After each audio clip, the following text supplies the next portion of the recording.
Eles querem evitar o afastamento cautelar de parlamentar. Vocês acham que ele está fazendo isso por zelo pela flor de lis? Não, é porque os outros parlamentares têm telhado de vidro também e ficam com medo de serem afastados do mandato.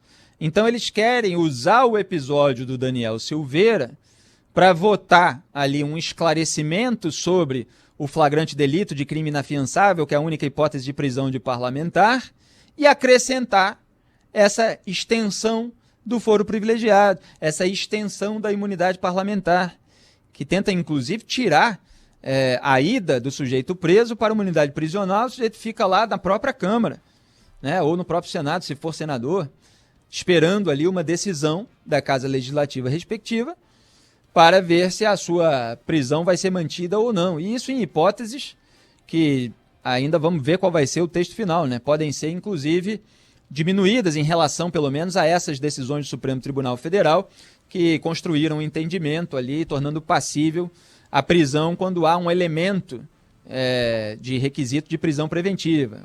No caso do Delcídio de Amaral, uma hipótese ali de obstrução de justiça, de atrapalhar a investigação, já que ele queria evitar uma delação premiada.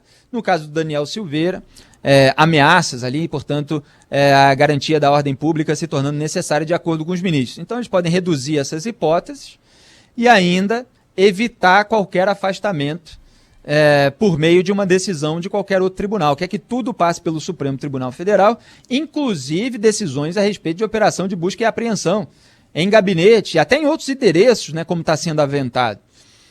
E aí, quando chega a decisão para o Supremo Tribunal Federal, que atrasa tudo, é lento, deixa tudo para depois, como eu estava mostrando, inclusive, no bloco anterior, mais tempo tem o parlamentar, né, e mais hipótese de vazamento de informação existe, para ele limpar o seu gabinete, para ele incorrer em eventual obstrução de justiça.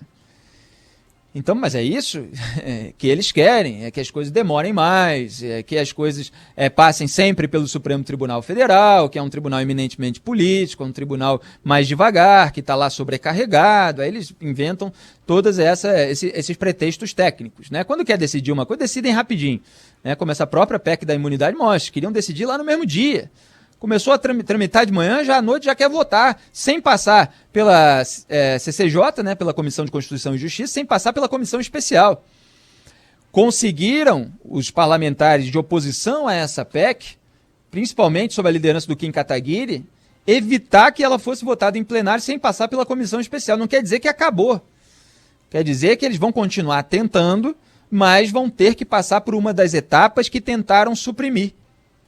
E é bom porque aí a discussão vem à tona de uma maneira mais rápida e essas malandragens ficam ainda mais expostas. Eles querem evitar essas etapas justamente para a malandragem ser menos exposta e para ter menos possibilidade de desidratar aquele texto. E aí você teve os bolsonaristas, inclusive parlamentares, votando contra a retirada da pauta da PEC da imunidade. Ao contrário desses opositores, alguns dos quais do Partido Novo também, faço aqui justiça, embora tenha críticas a determinadas condutas, mas fizeram ali a devida obstrução. E os deputados bolsonaristas, depois da repercussão negativa, vai falar, não, a PEC foi criada para esclarecer o caso do Daniel Silveira, para evitar que isso acontecesse de novo, mas estava sendo usada para outras coisas, então como se não soubessem antes que estava sendo usada para aquilo, como se não pudessem antes ter votado pela retirada de pauta de um absurdo. Num momento de 250 mil mortes no país, estão votando imunidade parlamentar? Mas tem gente que acredita ainda. Tem gente que transformou o mundo num binarismo, né? É direita contra esquerda. Aí não gostava do PT, tem que endossar tudo do bolsonarismo. E a mesma coisa ao contrário, né?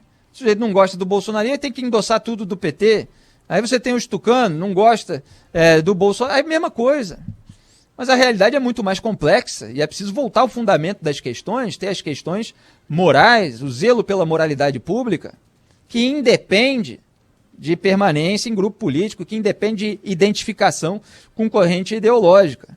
Mas no Brasil fica tudo reduzido a esse comportamento tribal. Eu vou voltar muito a esse assunto nesse programa, ao comportamento tribal. As pessoas que têm ali um grupo e passam pano para os desvios de recursos de quem quer que seja integrante desse grupo. E aí incorre em tudo aquilo que criticava no grupo adversário. Aí não dá. Então a PEC da imunidade é uma malandragem, é uma tentativa de parlamentares de se blindarem contra investigações e faz parte disso que eu tenho apontado insistentemente ao longo dos últimos anos, dessa frente ampla pela impunidade que uniu esquerda, centro e direita lá em Brasília, com algumas honrosas exceções.